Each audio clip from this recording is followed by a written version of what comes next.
الحمد لله رب العالمين والعاقبة للمتقين والصلاة والسلام على سيد الأنبياء والمرسلين وعلى آله وصحبه أجمعين أما بعد فأعوذ بالله من الشيطان الرجيم بسم الله الرحمن الرحيم الذين آمنوا وتطمئن قلوبهم بذكر الله ألا بذكر الله تطمئن القلوب صدق الله العظيم.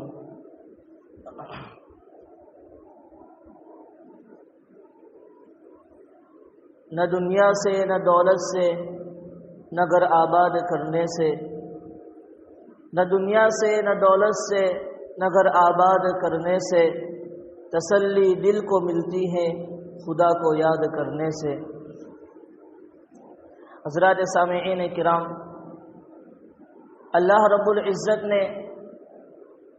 جس دین متین سے، جس سچے اور پکے دین سے، مذہب سے ہمیں جوڑا، وہ دین بڑا ہی اونچا دین اور بڑا سچا مذہب ہے۔ اس دین اسلام کے دنیا میں آنے سے پہلے لوگ معاشرتی طور پر اور ذاتی طور پر جن ظلمتوں کے اندر، جن تاریکی والی زندگیوں کے اندر پھنسے ہوئے تھے، وہ ساری تاریخ، وہ سارے واقعات ہمارے علم میں ہیں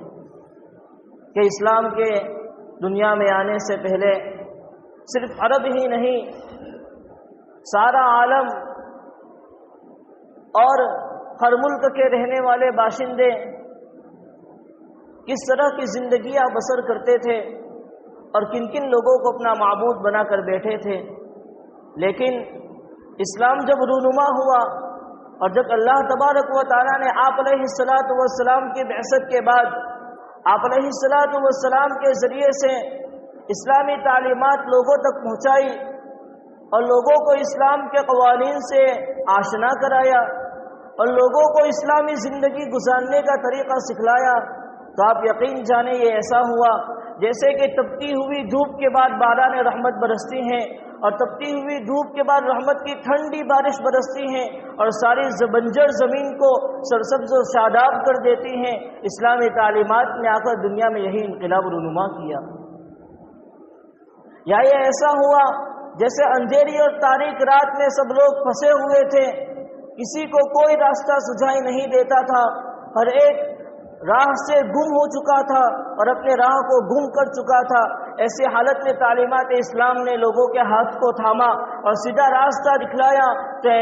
تو یوں کہا جائے کہ ان لوگوں کے حق میں یوں ہوا کہ اندھیری رات کے بعد آفتاب عالم اپنے آب و تاب کے ساتھ رونما ہوا، اپنے آب و تاب کے ساتھ نمودار ہوا اور لوگوں کے لیے راہ چلنے کے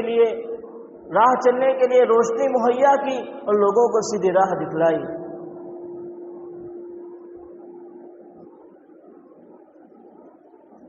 تعلیمات اسلام کا یہ عمل اور تعلیمات اسلام کی یہ برکت، اسلامی زندگی گزارنے کے طریقے کے اندر یہ جو سکون ہے، اللہ تبارک و تعالیٰ نے ہر زمانے کے لیے اس کو خاص کیا ہے۔ ہر زمانے میں یہ سکون عام ہے، ہر زمانے میں اسلام کی ہدایت عام ہے۔ آج کل ایک عمومی وبا اور ایک عمومی بیماری جس میں تقریباً سارے ہی لوگ مبتلا ہوتے ہیں، وہ یہ ہے کہ ہر شخص فکر کے اندر، ہر شخص ٹینشن کے اندر اور ہر شخص ڈپریشن کا شکار ہوتا ہے۔ کسی نہ کسی نجی مسئلے میں ہر شخص ڈپریشن کا شکار ہوتا ہے اور پھر اس کے علاج کے لیے، اس ڈپریشن کو دور کرنے کے لیے، اس ذہنی تناؤ کو دور کرنے کے لیے ایسے طریقے اختیار کیے جاتے ہیں جو طریقے آخر میں چل کر انسان کو خودکشی کے پھندے کو چومنے پر مجبور کر دیتے ہیں۔ شریعت اسلام نے خودکشی کو حرام کیا، ڈپریشن کے مارے اپنی جان گنوا دینے کو شریعت نے حرام کیا۔ وجہ اس کی یہ ہے کہ ڈپریشن کو ختم کرنے کا طریقہ، ٹینشن کو دور کرنے کا طریقہ، ذہنی تناؤ کو ختم کرنے کا طریقہ شریعت اسلامی کے اندر موجود ہے۔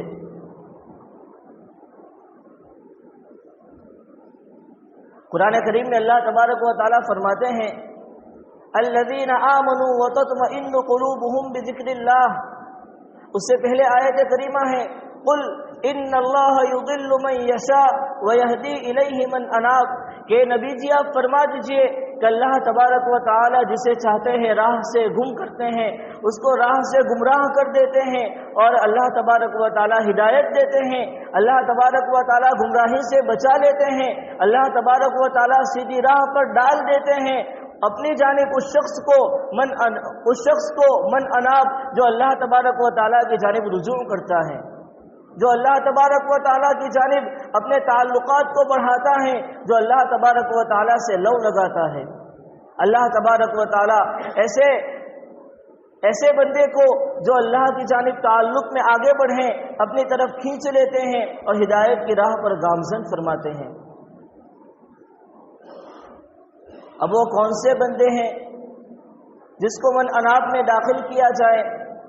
وہ کون سے بندے ہیں جن کے متعلق یہ کہنا درست ہوگا کہ یہ اللہ کی جانب رجوع کرنے والے بندے ہیں یا اللہ کی جانب تعلقات کو بڑھانے والے بندے ہیں؟ قرآن کریم نے آگے صفت بیان کی وَيَهْدِي إِلَيْهِ مَنْ أَنَابَ الَّذِينَ آمَنُوا وَتَطْمَئِنُّ قُلُوبُهُمْ بِذِكْرِ اللَّهِ، کہ یہ وہ لوگ ہیں جو اللہ تبارک و تعالیٰ کی ذات پر ایمان لاتے ہیں اور اس کے بعد ان کے قلب کو، ان کے قلوب کو، ان کے دلوں کو اللہ کے ذکر سے، اللہ کی یاد سے اطمینان حاصل ہوتا ہے. اللہ کے ذکر کرنے کے بعد ان کا کلیجہ ٹھنڈا پڑتا ہے اور ان کے کلیجے کی آگ ختم ہوتی ہے.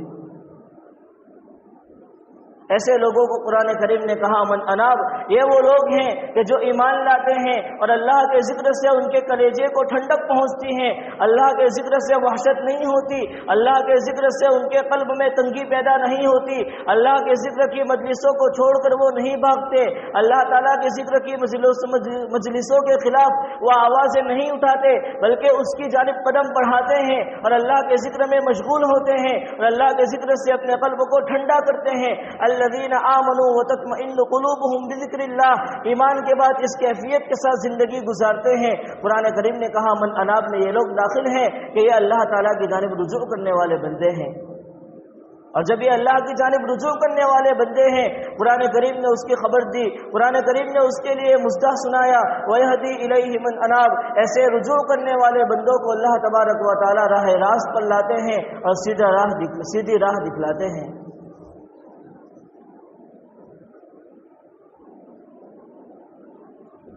پھر آگے قرآن کریم نے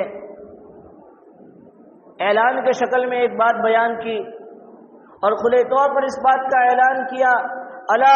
بذکر اللہ تطمئن القلوب. سنیں، ہر زمانے میں، ہر مقام پر، ہر کون سے بھی پوزیشن میں اور کسی بھی حالت میں اگر دلوں کا چین اور سکون چاہتے ہیں، دلوں کا اطمینان چاہتے ہیں، قلب اور جگر کو ٹھنڈا کرنا چاہتے ہیں تو اللہ کی ذکر کی جانب رجوع کرنا لازم اور ضروری ہے. اللہ کے ذکر کے ساتھ وابستگی لازم اور ضروری ہے. بجز اللہ تبارک و تعالیٰ کے ذکر کے کسی اور چیز سے دلوں کو اطمینان اور قلب اور دلوں کے اندر چین اور سکون پیدا نہیں ہو سکتا. الا، غور سے سنو، کان کھول کر سنو. قرآن کریم کہتا ہے الا، کان کھول کر سنو. یہ اعلان ہے قرآن کریم کا بذکر اللہ تطمئن القلوب. اللہ ہی کے ذکر کے اندر قلوب کا اطمینان اور قلوب کا چین اور سکون چھپا ہوا ہے. اس لیے شاعر نے کہا نہ دنیا سے، نہ دولت سے، نہ گھر آباد کرنے سے، نہ دنیا سے، نہ دولت سے، نہ گھر آباد کرنے سے تسلی دل کو ملتی ہے خدا کو یاد کرنے سے. کہ دنیاوی چاہے جتنے بھی اسباب جمع کر لیے جائے اور گھر جتنا بھی عالی سے عالیشان بنا لیا جائے اور دولت جتنی چاہے من میں آئے کما لی جائے، کسی سے اطمینان حاصل نہیں ہو سکتا. قلب کا اطمینان چاہتے ہو، قرآن کریم کا یہ اعلان ہے بذکر اللہ تطمئن القلوب. دلوں کا اطمینان تو اللہ کے ذکر کے ساتھ وابستہ ہے، اس کے بغیر دلوں کا اطمینان حاصل نہیں ہو سکتا.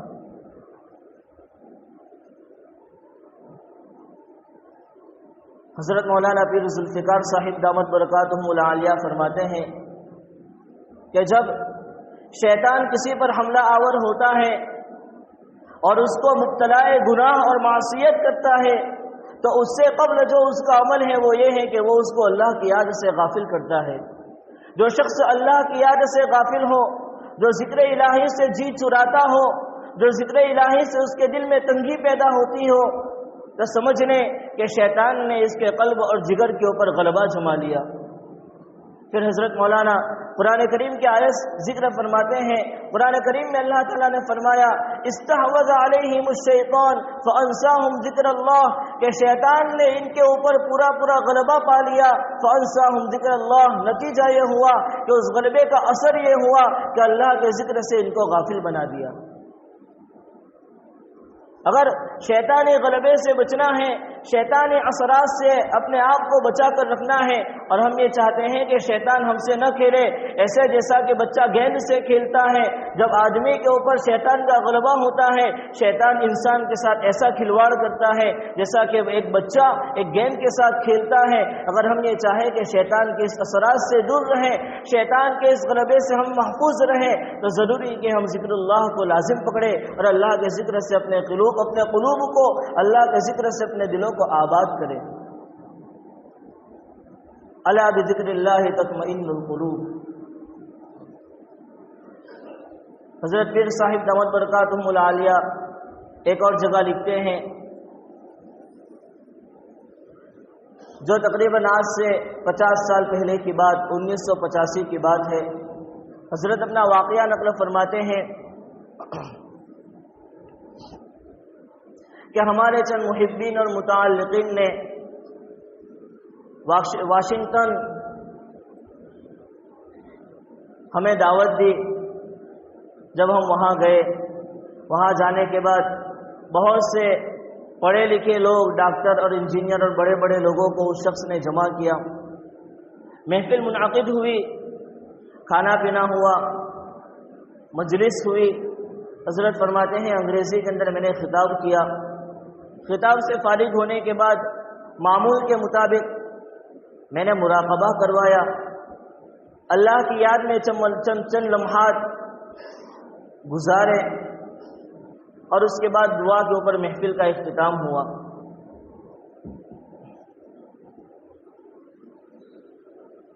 حضرت فرماتے ہیں کہ جب محفل ختم ہوئی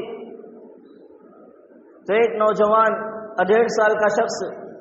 میرے پاس آیا اور کہنے لگا کہ آپ نے ابھی جو آخر میں جو طریقہ اپنایا اور آخر میں جو آپ نے آنکھ بند کروا کے جو مراقبہ کروایا ہے، یہ طریقہ آپ نے کہاں سے سیکھا؟ حضرت فرمانے لگے کہ میں نے اپنے بڑوں سے سیکھا ہے۔ اس نے پوچھا کہ آپ نے کہاں سے، یعنی آپ نے مغربی ممالک سے سیکھا یا آپ نے ایشیا کے اندر سیکھا ہے؟ حضرت نے فرمایا کہ مغرب ممالک کے اندر میرا آنا تو ابھی ہوا، میں تو سفر کر کے اپنے وطن سے آیا ہوں، یقیناً میں نے ایشیا ہی کے اندر سیکھا۔ کہا کن لوگوں سے سیکھا؟ کہا اپنے بڑوں اور بزرگوں سے طریقہ سیکھا ہے۔ اس نے پوچھا ڈاکٹر نے کہ کیا اس کا کوئی ثبوت تمہارے پاس کتابوں کے اندر لکھا ہوا موجود ہے؟ حضرت نے فرمایا کہ جی بالکل موجود ہیں۔ جیسے ہی اس نے کلمہ سنا کہ ہمارے پاس پہلے سے ایشیا کے اندر یہ تعلیمات ہمارے پاس پہلے سے موجود ہیں، ہم نے تعلیم مغربی ممالک سے حاصل نہیں کی، ہمارے پاس کتابوں میں پہلے سے طریقہ لکھا ہوا ہے، یہ سننا تھا کہ اس ڈاکٹر نے کہا کہ یقیناً دین اسلام بڑا سچا اور بڑا پکا دین ہے۔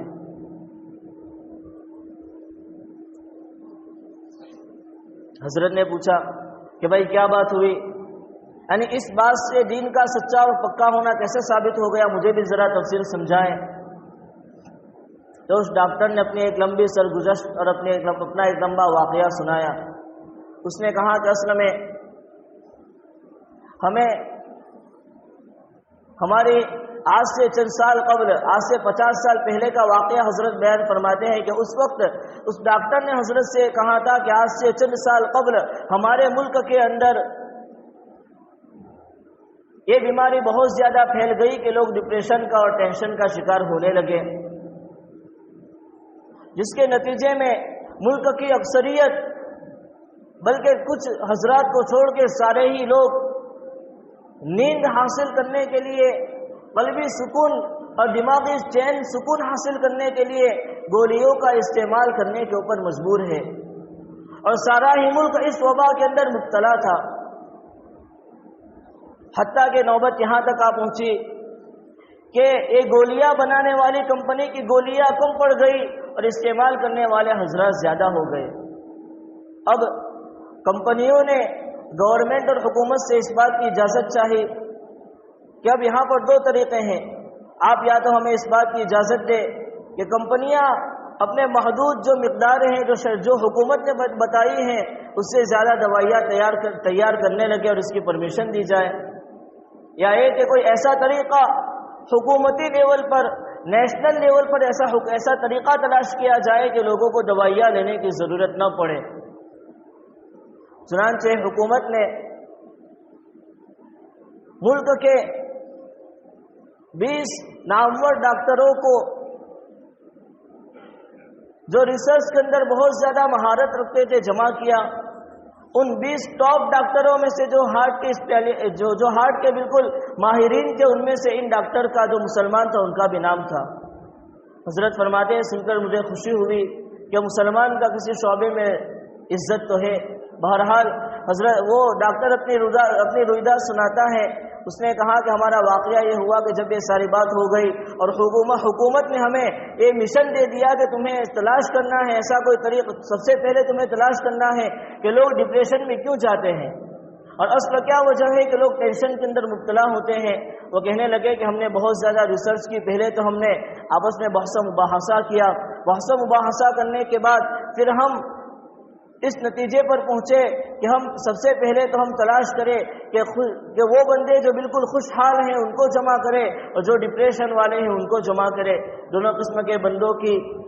باری باری جانچ کیا گیا، ان کے اوپر ریسرچ کی گئی،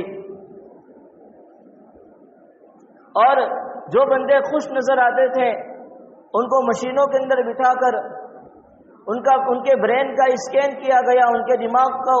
کو جانچا گیا، اور اس کے بعد جو ڈاٹا ان کے دماغ سے حاصل ہوا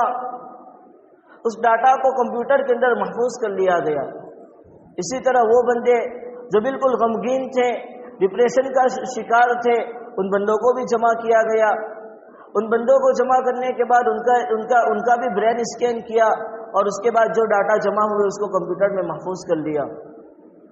یہ پہلا مرحلہ مکمل ہوا۔ اس مرحلے کو مکمل کرنے کے بعد انہوں نے کمپیوٹر کے اندر دونوں قسم کے ڈاٹا کو جمع کیا، اور پھر کمپیوٹر کے اندر ایک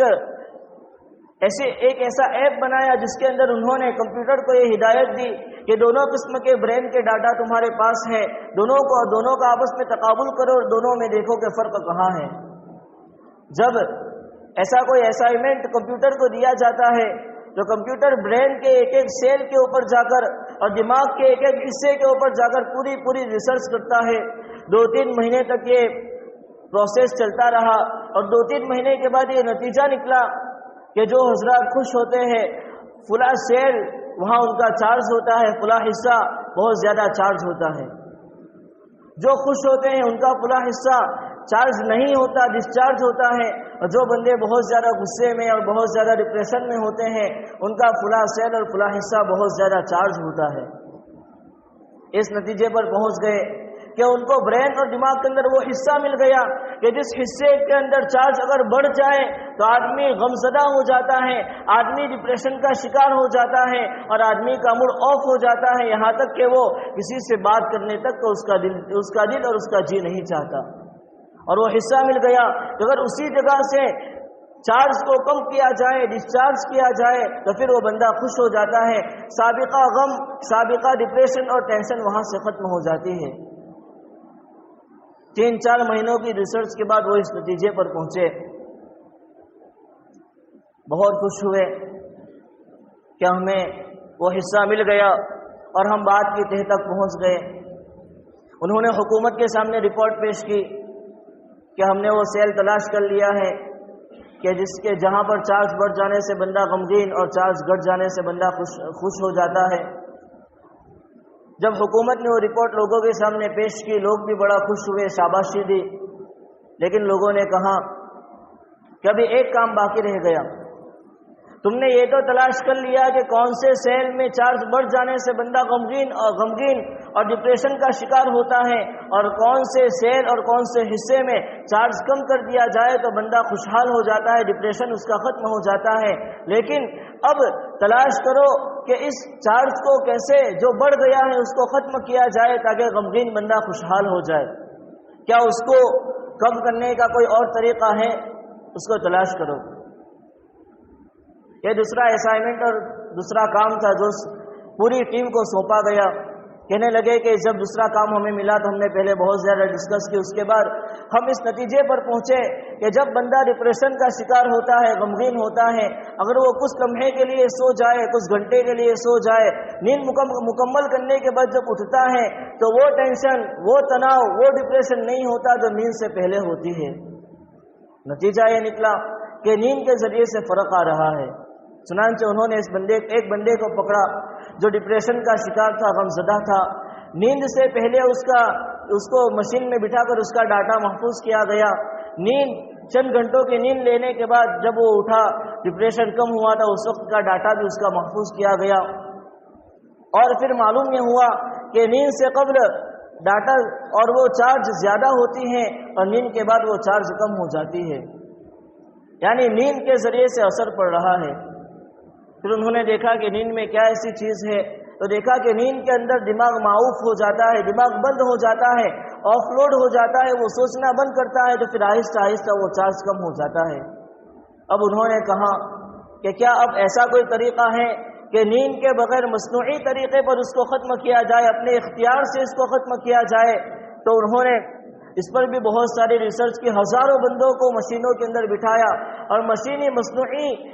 مصنوعی طریقے سے انہوں نے اس سیل کے اوپر ریسرچ کی اور اس سیل کے ذریعے اس کے اندر اثر ڈالا کہ وہ جسے چاہتے تھے، اگر وہ غمزدہ ہوتا تھا تو اس کے چارج کو کم کرتے تھے، وہ بندہ خوش ہو جاتا، خوشحال ہوتا تھا، اس کے چارج کو بڑھا دیتے تو وہ بندہ غمزدہ اور ڈپریشن کا شکار ہو جاتا تھا۔ بہت خوش ہوئے، دوسرے نتیجے پر پہنچ گئے۔ اس رپورٹ کو بھی انہوں نے حکومت کے سامنے پیش کر دیا۔ حکومت نے کہا کہ بھائی یہ بھی آپ نے بہت اچھی ریسرچ کی، لیکن مسئلہ یہ ہے کہ پوری قوم و ملت اس وبا کے اندر مبتلا ہو چکی ہے، پوری قوم و ملت اس وبا کے اندر گری ہوئی ہے۔ ہر بندے کو تو اٹھا کر اس مشین پر لانا ممکن نہیں ہے، کوئی ایسا طریقہ اختیار کرو کہ چارج کم بھی ہو جائے، ڈپریشن والا بندہ غمزدہ بندہ اپنے غمی سے، اپنے ٹینشن سے دور بھی، اپنے ٹینشن کو ہٹا کر خوشحال بھی ہو جائے اور اس میں مشینوں کا استعمال بھی نہ کرنا پڑے۔ پھر انہوں نے سوچا اور پھر انہوں نے ایک نتیجہ یہ اخذ کیا کہ ایک غمزدہ بندے کو بلایا اور اسے بار بار اس بات کی مشق کرائی گئی کہ تم دماغی کام لینا چھوڑ دو، سوچنا چھوڑو۔ اس کو بٹھا کر آدھا گھنٹہ پونے گھنٹے تک اسی بات کی رہنمائی کرتے رہے کہ سوچنا چھوڑ دو۔ آدھے پونے گھنٹے کے بعد یہ نتیجہ نکلا کہ اس بندے کا جو چارج تھا وہ کم ہو گیا اور وہ بندہ جو غمزدہ تھا اس کا غم ختم ہو گیا۔ یعنی اب وہ اس نتیجے پر پہنچ گئے کہ اگر آدمی اپنے دماغ سے کام لینا چھوڑ دے ڈپریشن کی حالت میں تو آہستہ آہستہ اس کا چارج کم ہوتا ہے اور اس کا ڈپریشن آہستہ آہستہ ختم ہوتا ہے۔ یہ رپورٹ پیش کی، حکومت بہت خوش ہو گئی اور حکومت نے اب شہر اور گاؤں اور دیہات کے اندر ایسے کلب بنا دیے ہیں اور اس ایکسرسائز کو انہوں نے میڈیٹیشن کا نام دیا اور اس کے نام سے انہوں نے کلب شروع کیے۔ وہاں لوگ موجود ہوتے ہیں، وہاں کی پبلک اور وہاں کے عوام پورا دن کا کام کرنے کے بعد تھک ہار کر جب شام کو اپنے گھر آتی ہیں تو پھر وہاں سے سیدھا کلب میں جاتے ہیں اور وہاں پر بندے ان کا ایکسرسائز اور یہ میڈیٹیشن کرواتے ہیں اور ان کا یہ جو دماغی ڈپریشن ہے اور دماغی ٹینشن ہے وہ کم ہوتی ہے، اور اس طرح ہمارے ملک کے اندر اب یہ عام ہو چکا ہے اور ہر بندہ اس کو استعمال کرتا ہے۔ اب فرماتے ہیں کہ معاملہ یہ ہے کہ جو ریسرچ ہمارے یہاں آج ہوتی ہیں اس ریسرچ کو ہندوستان پہنچنے کے اندر اور ایشیا کے ممالک میں پہنچنے کے اندر 20 سے 30 سال لگ جاتے ہیں۔ ابھی یہ ریسرچ ہمارے ہاں نئی ہوئی ہے کہ اس طرح میڈیٹیشن کیا جائے اور اس کے بعد اپنے قلبی تناؤ کو، اپنے ذہنی تناؤ اور ٹینشن کو دور کیا جائے۔ ابھی ریسرچ ہوئی ہے، ایشیا کے ممالک میں پہنچتے ہوئے اسے تقریباً 20 سے 30 سال لگ جائیں گے۔ اس لیے میں نے آپ سے پوچھا تھا کہ طریقہ آپ نے کہاں سے حاصل کیا، تو آپ نے کہا کہ طریقہ میں نے ایشیا ہی سے سیکھا ہے پھر آپ نے کہا کہ ایشیا کے اندر سیکھا اپنے بزرگوں سے، اور یہ طریقہ ہمارے یہاں لکھا ہوا ہے، اس لیے میں نے کہا کہ دین بڑا سچا ہے، اور یہ طریقہ جس دین نے بتایا ہے وہ دین فطرت ہے، جو انسان کی فطرت کو جانتا ہے اور انسان کے قلبی سکون کا سامان اس نے مہیا کیا۔ حضرت فرماتے ہیں ہمارے ہاں اس طریقے کو مراقبہ کہتے ہیں، ہمارے ہاں اس کو میڈیٹیشن نہیں کہتے، اور قرآن کریم میں اللہ تعالیٰ فرماتے ہیں وَاذْكُرْ رَبَّكَ فِي نَفْسِكَ، اپنے دل ہی دل میں اپنے رب کو یاد کرو۔ ہم نے جو قرآن کریم کے اس آیت کے اوپر عمل کیا اور اللہ تبارک و تعالیٰ نے دنیا میں اتنا بڑا اس کا فائدہ ہمیں مہیا کیا، اور اس لیے وہ ڈاکٹر نے کہا کہ میں نے اسی لیے کہا تھا کہ یہ دین بڑا سچا دین ہے۔ تو معلوم یہ ہوا کہ قرآن کریم کے ایک ایک عمل کے اندر، قرآن کریم کے ایک ایک تعلیمات کے اندر اللہ تبارک و تعالیٰ نے سینکڑوں فوائد چھپائے رکھے ہیں کہ جس نتیجے کے اوپر آج دنیا 1450-1500 سال کے بعد پہنچتی ہے، وہ طریقہ اور وہ راستہ شریعت مطہرہ اور اسلام نے اور تعلیم اسلام نے ہمیں 1400 سال قبل دے دیا تھا۔ وَاذْكُرْ رَبَّكَ فِي نَفْسِكَ، اپنے قلب ہی میں اللہ تبارک و تعالیٰ کو یاد کرو، اور دوسری جگہ فرمایا الا بذکر اللہ تطمئن القلوب، دلوں کا چین اور سکون چاہتے ہیں اور دلی اطمینان چاہتے ہیں تو اللہ تبارک و تعالیٰ کے ذکر کو لازم پکڑو۔ اللہ تعالیٰ کے ذکر کے سوا کسی اور چیز کے اندر تمہیں چین اور سکون نہیں مل سکتا۔ یہ ہے اسلام کی سچائی، اور اسلام کی تعلیمات کی سچائی جب اس ڈاکٹر کے سامنے آئی تو اس وقت پھر اس نے یہ جملہ کہا تھا کہ یقیناً یہ مذہب اور یہ دین بڑا سچا دین ہے۔ دعا ہے کہ اللہ تبارک و تعالی ہمیں اپنے ذکر کے ساتھ، اپنی یاد کے ساتھ زندگی گزارنے کی توفیق اور سعادت سے مالا مال فرمائے۔ آمین یا رب العالمین، وآخر دعوانا الحمد للہ رب العالمین۔